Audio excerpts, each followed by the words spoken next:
Hey guys, welcome to the channel. और आज के इस वीडियो में हम देखेंगे कि एक आप रिएक्ट कोरोजल कैसे बना सकते हैं with the help of Tailwind CSS. तो आप मेरी स्क्रीन पर देख सकते हैं कि हमारे पास एक हॉरिजॉन्टल और you can say vertical carousel है। और इस वर्टिकल कोरोजल में हमारे पास previous and next buttons along with ये डॉट सेक्शन है, जिसके क्लिक पे जो एक्टिव है वो डॉट आपको थोड़ा सा विड्थ में ज़्यादा दिखेगा नॉर्मल डॉट से, एंड ओपेसिटी एंड ऑल। और यहाँ पे ऑटो प्ले भी है इस कोरोजल में, तो अगर आप ऑटो प्ले ऑन रखते हैं तो ये कोरोजल आपका ऑटोमेटिकली नेक्स्ट स्लाइड पे मूव करेगा। तो बहुत ही बेसिक यहाँ पे रिएक्ट एंड टेलविंड सीएसएस की प्रैक्टिस हम करने वाले हैं इस बेसिक से कंपोनेंट्स में। तो like and subscribe to the channel. आइए शुरू करते हैं। तो सबसे पहले चलते हैं हमारे टर्मिनल पे और यहाँ पे सबसे पहले लिखते हैं npm create weed @latest। और इसके बाद आप चाहें तो प्रोजेक्ट का नाम दे सकते हैं या फिर एंटर करके आगे बढ़ सकते हैं। हम सेलेक्ट करते हैं यहाँ पे रिएक्ट अलॉन्ग विथ जावास्क्रिप्ट और cd करते हैं हमारे प्रोजेक्ट के अंदर और लिखते हैं npm install। और वीट की जो टूलिंग का यही पार्ट है जो सबसे ज़्यादा अच्छा लगता है कि आपको बेयर मिनिमम यहाँ पे चीज़ें मिलती हैं और उसके बाद आप अपने हिसाब से उनको मैनेज कर सकते हैं। तो इस पे लिखते हैं npm run dev और आप देखेंगे हमारा सर्वर जो है वो रनिंग स्टेट में आ गया। और इसके बाद यहाँ पे आप क्या कर सकते हैं कि हम चलते हैं टेलविंड की वेबसाइट पे और वहाँ से हम गेट स्टार्टेड के बाद सेलेक्ट करेंगे फ्रेमवर्क गाइड्स और यहाँ से हम सेलेक्ट करेंगे वीट को।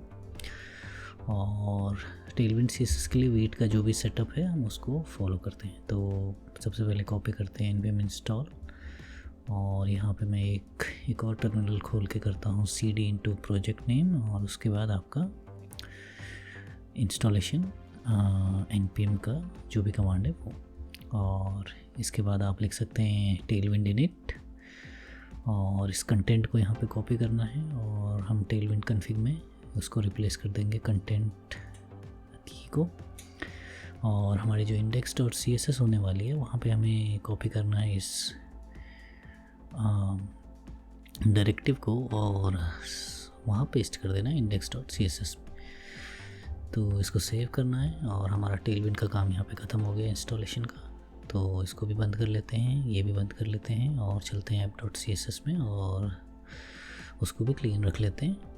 और इवन तो app.jsx है, इसको भी हम क्लीन कर लेते हैं। तो ये div डिलीट करते हैं, हेडिंग डिलीट करते हैं, np टैग भी डिलीट कर देते हैं। तो इसके बाद हम चलते हैं अपने फोल्डर में। यहाँ पे मैं 4 यहाँ पे इमेजेस जो हैं वो सिलेक्ट करी हैं मैंने। तो वही इमेजेस मैं यहाँ पे पब्लिक फ़ोल्डर के अंदर अपने प्रोजेक्ट के अंदर पेस्ट कर रहा हूँ। तो ये इमेजेस आप देख सकते हैं। और इसके बाद हमें क्या करना है, हमें जाना है हमारे यहाँ पे इवन लोगो एंड वीट लोगो को भी यहाँ पे हटा लेते हैं और यहाँ पे बनाते हैं एक कांस्टेंट जिसे हम कहेंगे इमेजेस। और इस कांस्टेंट को हम कहते हैं एक एरे जिसके अंदर हम इमेजेस का जो भी पाथ है वो रखने वाले। तो पब्लिक फ़ोल्डर क्योंकि डायरेक्टली एक्सेसिबल होता है तो मैं यहाँ पे डायरेक्टली जो हमारी फाइल्स हैं उनका नाम दे रहा हूँ। तो 1.jpg 2.jpg 3.jpg और आपका 4.jpg और ये आपके डायरेक्टली एक्सेसिबल हो जाएंगे। तो आपको यहाँ पे कोई भी रिलेटिव पाथ देने की ज़रूरत नहीं है। और इसके बाद हम चलते हैं अपने डिव पे, लिखते हैं डिव क्लास नेम फ्लेक्स। और इसके बाद इसके अंदर हमें क्या करना है, क्योंकि हमें यहाँ पे जो इमेजेस का सेक्शन है उसका एक रैपर डिव रखना पड़ेगा। तो उसको हम कहते हैं मैक्स विड्थ md मीडियम के लिए। क्लास नेम टेलविंड की क्लास है सिंपल। और इसके अंदर एक हम यहाँ पे कंपोनेंट बनाएंगे कोरोजल नाम से, तो उस कोरोजल को पास कर देते हैं और इसके एज ए चिल्ड्रन हम यहाँ पे अपनी जो इमेजेस हैं उनको पास करेंगे इसके अंदर। तो यहाँ पे हम एक बार फिर से एक्सप्लोरर खोल लेते हैं अपने VS कोड में। तो इसके लिए मैं जाता हूँ अपने व्यू सेक्शन में और वहाँ पे एक्सप्लोरर पे। तो एक नया फोल्डर यहाँ पे हम बनाते हैं जिसको मैं कहता हूँ कंपोनेंट्स, और इसके अंदर एक फाइल जिसको मैं कहता हूँ carousel.jsx, और फिलहाल के लिए इसको इनिशिएट कर देते हैं RFC रिएक्ट फंक्शनल कंपोनेंट, और इस पर मैं लिख देता हूँ carousel। तो इसको जैसे ही आप सेव करेंगे तो आप यहाँ पे इसको इंपोर्ट कर सकते हैं carousel को फ्रॉम कंपोनेंट्स carousel, और ये आपका हमें विजिबल हो रहा है। तो इसके बाद आइए चलते हैं अपने अगले सेक्शन की तरफ। तो अब हमें क्या करना है, यहाँ पे जो बैकग्राउंड है उसको पहले ब्लैक कर लेते हैं। वाइट बैकग्राउंड बहुत ही यहाँ पे आंखों में चुभ रहा है, तो बॉडी लेते हैं CSS में, उसमें बैकग्राउंड देते हैं ब्लैक। तो यहाँ पे लिखते हैं ब्लैक, और उसके बाद हाइट यहाँ पे दे देते हैं max, let's say 100 of vertical height, और डिस्प्ले आप दे सकते हैं फ्लेक्स, और justify content centre and align items आपका सेंटर। तो इससे होगा क्या, आपका जो भी हम बना रहे हैं वो आपका स्क्रीन के सेंटर में दिखेगा हमें। तो एक क्लास देते हैं carousel को टेक्स्ट वाइट, और इसको देखने की कोशिश करते हैं। तो इंस्पेक्ट करते हैं, देखते हैं हमारा कंपोनेंट में दिख क्यों नहीं रहा है। तो आप देखेंगे रूट के अंदर फ्लेक्स, और फ्लेक्स के अंदर सेंटर पे वो हमारा जो टेक्स्ट है वो है, लेकिन यहाँ पे आपको टेक्स्ट वाइट नहीं दिख रहा है। तो इसके लिए हमें क्या करना है, जो हम जहाँ हमने ऑलरेडी स्टार्ट करके रखा है वहाँ पे एक बार उसको रिस्टार्ट करना है। तो आप देखेंगे रिस्टार्ट करते ही जो टेलविंड की क्लास है वो लगी और हमें वाइट देखने को मिल गया। तो इसको बंद कर लेते हैं और अब इस carousel कंपोनेंट पे काम करना चालू करते हैं। तो app.jsx में पहले एक बार इमेजेस पास करके देखते हैं। तो यहाँ पे मैं लिखता हूँ कर्ली ब्रेसेस, और उसके अंदर images.map, और इस मैप के अंदर वही हमारा x, और इसको फिर से ब्रैकेट, और यहाँ पे मुझे रिटर्न करना है एक img टैग, जिसमें कि हमारे सोर्स में हम पास कर देंगे जो भी x की वैल्यू है वो। और इसके अलावा यहाँ पे आई डोंट थिंक यहाँ पे कुछ और देने की ज़रूरत है, तो इस चिल्ड्रन को यहाँ से हटा लेते हैं और इसको यहाँ पे चलते हैं carousel के अंदर, और इसको लिखते हैं यहाँ पे, क्योंकि एज ए चिल्ड्रन यहाँ पे हमें ये चीज़ मिलेगी। तो आप कर्ली ब्रेसेस रख सकते हैं यहाँ पे चिल्ड्रन, और चिल्ड्रन में हमें वो इमेजेस यहाँ पे वैल्यू मिल जाएगी। तो अगर कर्ली ब्रेसेस देके आप इमेजेस यहाँ पे लिखते हैं तो आप देखेंगे हमारी सारी इमेजेस यहाँ पे हमें देखने को मिल रही। तो इसके बाद आप देखेंगे यहाँ पे अभी 3 इमेज देखने को मिल रही, एक शायद CSS से कुछ ऊपर नीचे होगी तो वो हमें दिख जाएगी। तो अभी के लिए क्लास नेम टेक्स्ट वाइट यहाँ से हटा लेते हैं, और इसके बाद यहाँ पे जो इमेजेस सेक्शन है वहाँ पे हमें क्या करना है, एक डिव लेना है। वहाँ पे हम डिव लेते हैं और इसको कहते हैं फ्लेक्स, और इस फ्लेक्स के अंदर इन इमेजेस को रख लेते हैं। तो फ्लेक्स लगाते ही आप देखेंगे चारों इमेजेस हमें दिख रही हैं। और इसके बाद इस फ्लेक्स के बाद आप क्या कर सकते हैं, यहाँ पे नेक्स्ट हमें क्या करना है, जो इमेजेस हैं इनको एक स्टाइल टैग लेना है जिसको हम डायनेमिक करेंगे। तो इसके लिए भी के लिए कर्ली ब्रेसेस लेके मैं क्या कर रहा हूँ, मैं लिख रहा हूँ ट्रांसफॉर्म। और ट्रांसफॉर्म हमें क्या करना है कि आप ऐसे इसको इमेजिन करिए कि 100 पिक्सल, 200 पिक्सल, 300 और 400। तो जैसे जैसे हम नेक्स्ट करते जाएंगे तो ये हमारा जो ट्रांसफॉर्म है x की वैल्यू को 100 ट्रांसफॉर्म करना है। तो आप देखेंगे मैं लिख रहा हूँ यहाँ पे ट्रांसलेट x, यानी कि x पोजीशन पे ट्रांसलेट करिए कितना, जो भी यहाँ पे अभी करंट वैल्यू है उसकी इंटू 100। तो करंट वैल्यू अगर वो 100 होती है, 1 होती है तो ये होगा 100%। करंट वैल्यू अगर 2 होती है तो ये हो जाएगा 200% एंड सो ऑन। तो ये आपका 100 आप कह सकते हैं कि 100% आपका माइनस में आता रहेगा, ट्रांसलेट एक्स करता रहेगा, यानी लेफ़्ट की तरफ को उसको मूव करता रहेगा। तो ये हमने जो करंट लिया है इसको वही हमारा यूज़ इफ़ेक्ट यूज़ करते हैं इसको मैनेज करने के लिए। तो current set current equal to आपका use state, sorry not use effect, use state, और करंट वैल्यू इनिशिएट कर देते हैं 0 से। और इसके बाद हम क्या कर सकते हैं, यहाँ पे जो टॉप की क्लास है उसको आप दे सकते हैं ओवरफ्लो हिडन। तो हिडन के बाद आपको यहाँ पे सिर्फ एक इमेज देखने को मिलेगी। तो इसके लिए इसको इमेजिन करने के लिए आप एक और चीज़ कर सकते हैं, यहाँ पे दे सकते हैं बॉर्डर। तो आप देखेंगे जैसे आप ओवरफ्लो हिडन हटाते हैं, हमारा बॉर्डर और उसके बॉर्डर के बाहर जितने भी आइटम्स है वो आपके ओवरफ्लो हिडन से गायब होने वाले। तो वापस ओवरफ्लो हिडन दिखाते हैं, आपको एक ही इमेज दिखेगी। अब आप देखिए ट्रांसलेट एक्स जैसे ही होगा 100 से 200% पे जब आएगा तो हमें सेकेंड इमेज दिखेगी, 300 होगा तो थर्ड, 400 होगा तो फोर्थ इमेज, और ये सब माइनस की तरफ को आ रहा है। तो एक्स में माइनस पीछे की तरफ को चलेंगे। तो नेक्स्ट डिव लेते हैं, एक हमारा जो प्रीवियस एंड नेक्स्ट बटन है उसके लिए एक डिव मैंने लिया एब्सोल्यूट, उसके अंदर बटन लेके हमने लिखा प्रीवियस एंड नेक्स्ट। और इन प्रीवियस एंड नेक्स्ट पे बेसिकली हम यहाँ पे अपने आइकन्स की फैमिली से आइकन्स लगाएंगे। तो इनको देखने की कोशिश करते हैं ये अभी कहाँ पे आ रहा है बटन।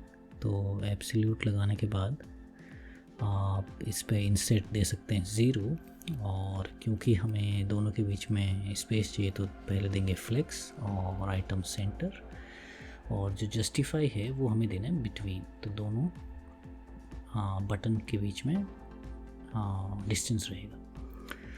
और बाकी आप P2 दे सकते हैं पैडिंग के लिए।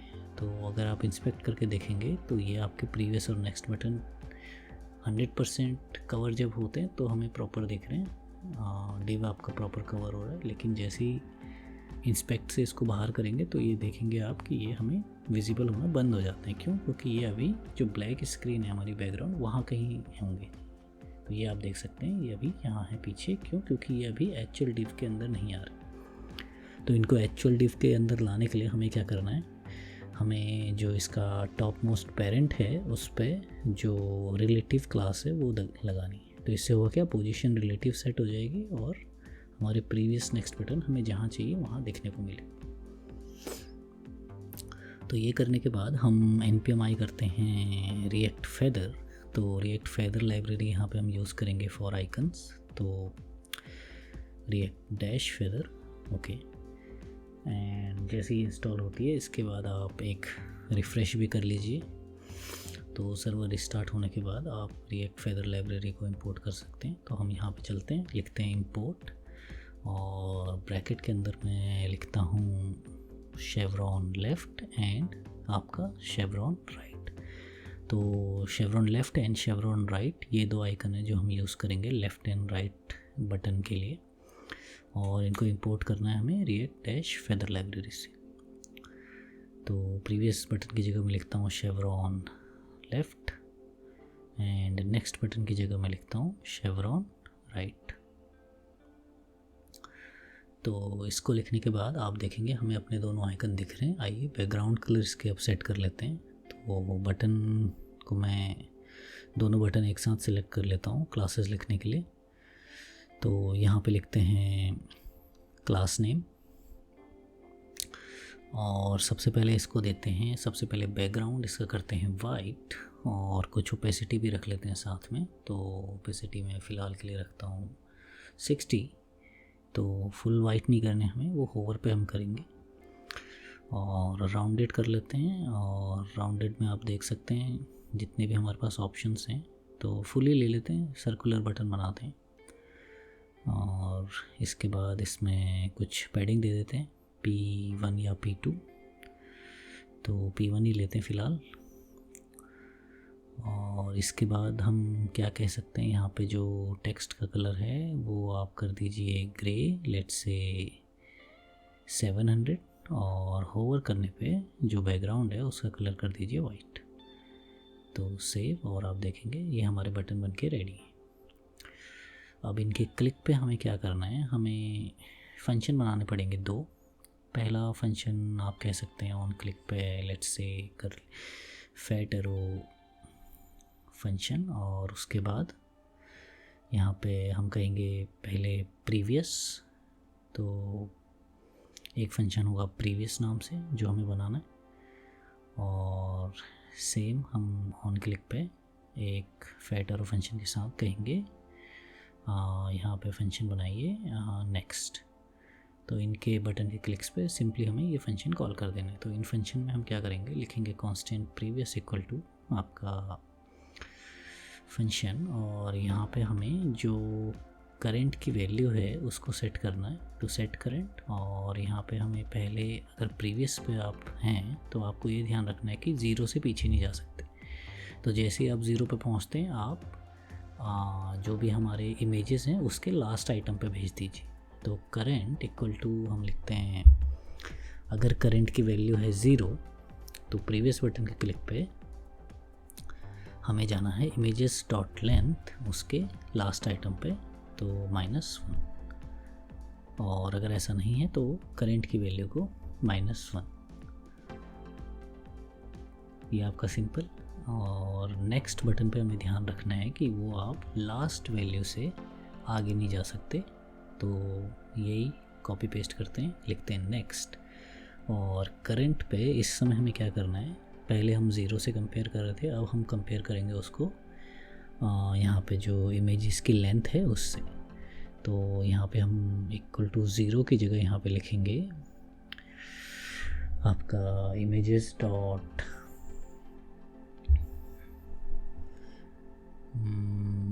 लेंथ और -1।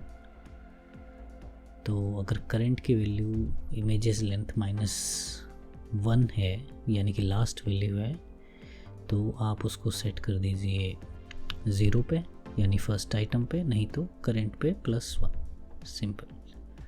तो ये आपके प्रीवियस एंड नेक्स्ट बटन अब काम करने लगेंगे। आप देखेंगे जैसे ही आप लास्ट पे जाते हैं वो आपको फर्स्ट आइटम पे वापस भेज देगा, और same with previous button as well. अगर आप फर्स्ट आइटम पे हैं तो वो आपको लास्ट आइटम पे भेज देगा। तो ये डन करने के बाद इसके बाद आप क्या कर सकते हैं, जो हमने फ्लेक्स दिया था उसके आगे हम थोड़ा ट्रांजिशन के साथ इनको स्विच करेंगे। तो ट्रांजिशन ट्रांसफॉर्म, क्योंकि ट्रांसफॉर्म की वैल्यू है जो हम चेंज कर रहे हैं। तो मैं लिखता हूँ ईज इन आउट, और ड्यूरेशन फ़िलहाल के लिए लिख देते हैं 300। तो जैसे अब आप क्लिक करते हैं आपको एक स्लाइड ट्रांजिशन देखने को मिलेगा। तो ये आपका basic image system with button done है। और इसके बाद हमें क्या करना है, हमें अब डॉट्स पे काम करना है। तो एक और डिव लेते हैं एब्सोल्यूट, और ये आपका बॉटम पे रहेगा। तो इस पे आप लिख सकते हैं बॉटम से, लेट्स से अभी के लिए मैं लेता हूँ 5। और इसके अंदर आप क्या कर सकते हैं,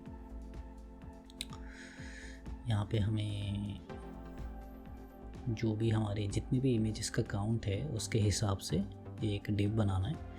तो एक डिव लेते हैं फ्लैक्स, ये आपका रैपर होने वाला है इनका। तो जो इमेजेस हैं उन पे हम मैप करते हैं, और यहाँ पे मैप के अंदर जो वैल्यूज़ लेनी है वहाँ पे हम लिख सकते हैं लेट्स से वैल, और साथ ही में इंडेक्स की ज़रूरत पड़ेगी यहाँ पे, क्योंकि हमें एक्टिव आइकन यहाँ पे सेट करना होगा। तो इसको भी रैप कर लेते हैं और करली ब्रेसेस, और इसके अंदर एक आई गेस डिव ले लेते हैं, डिव से हमारा काम हो जाएगा।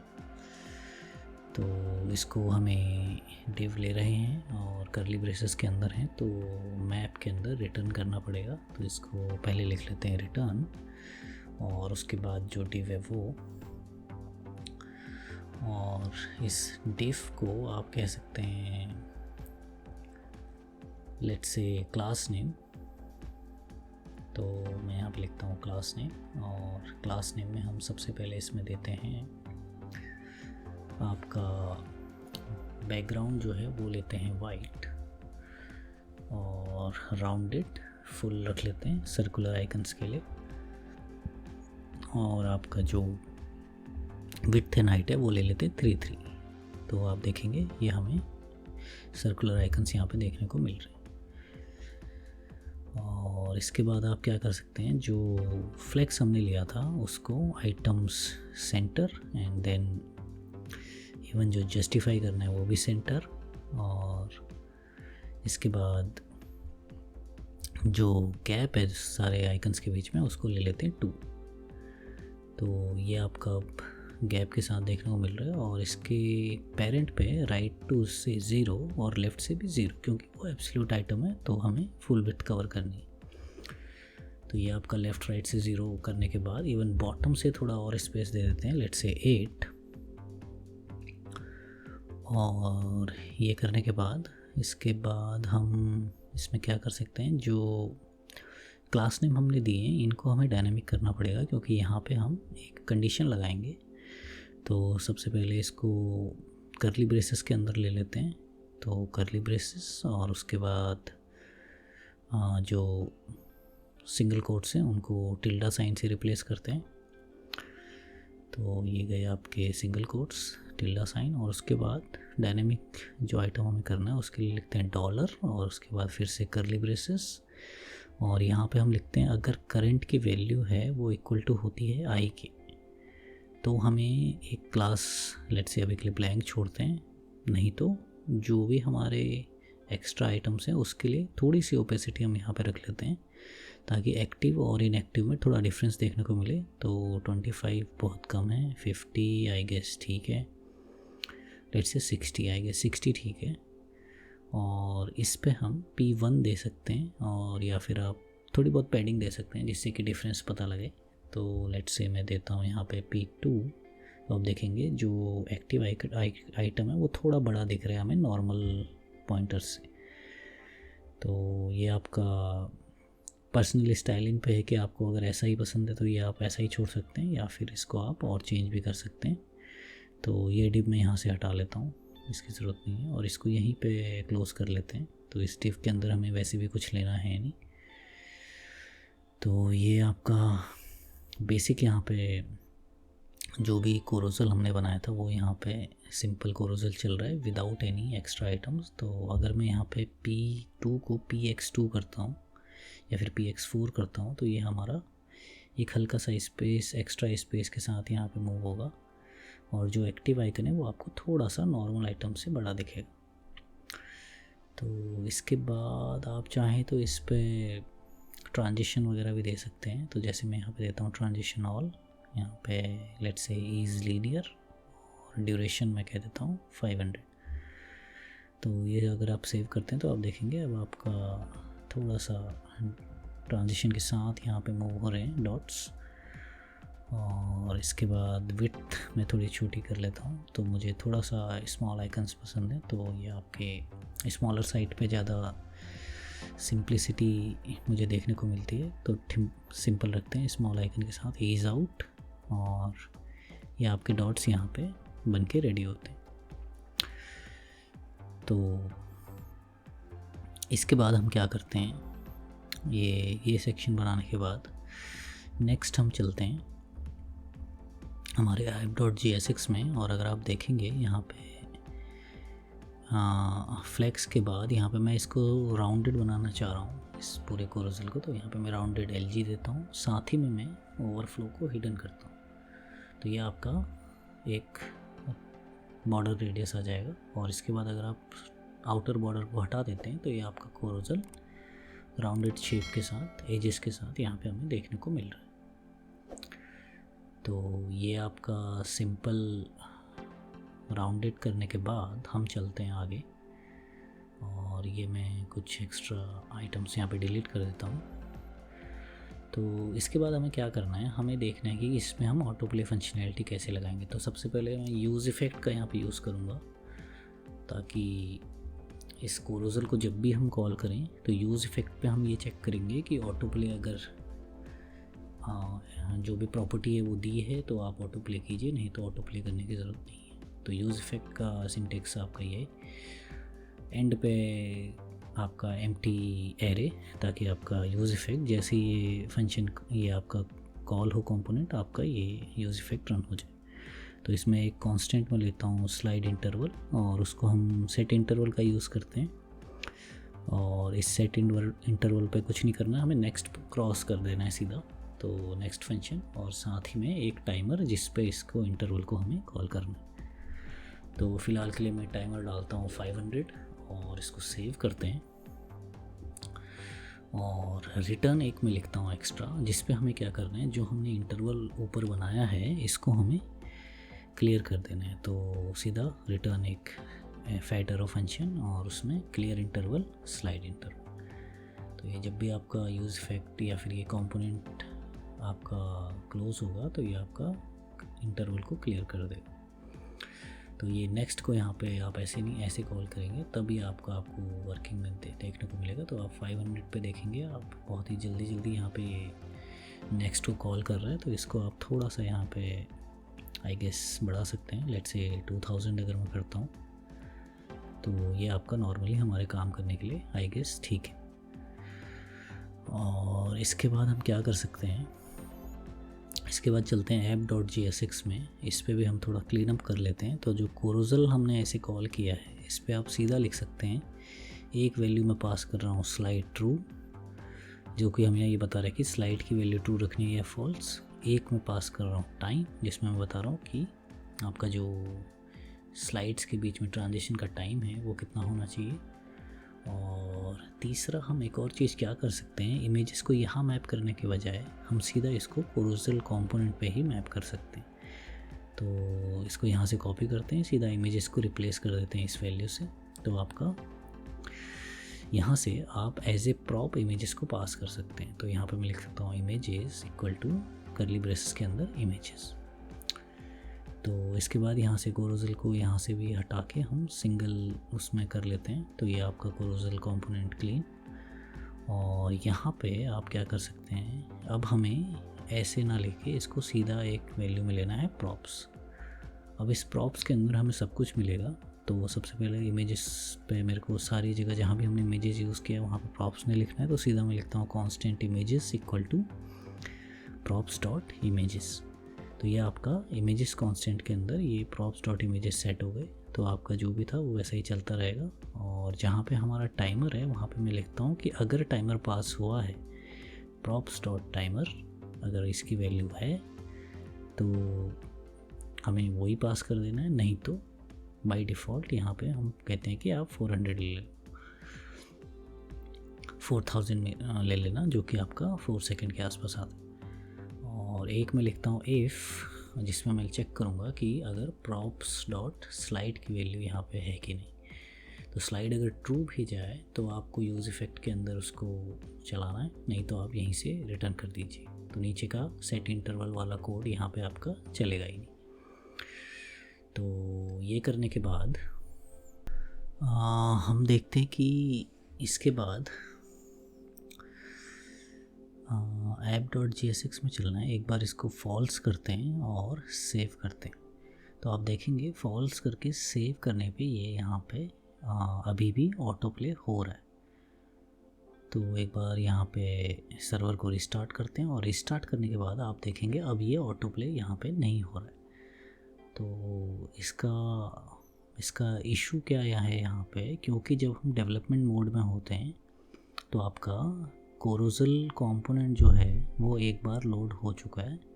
और हमने जो कोड लिखा है यूज़ इफेक्ट वाला, उसमें हमने ये लिखा है कि जैसे ही कंपोनेंट लोड होता है उस समय आप इसको जो भी वैल्यू आई है स्लाइड की वो उसके हिसाब से मैनेज करें।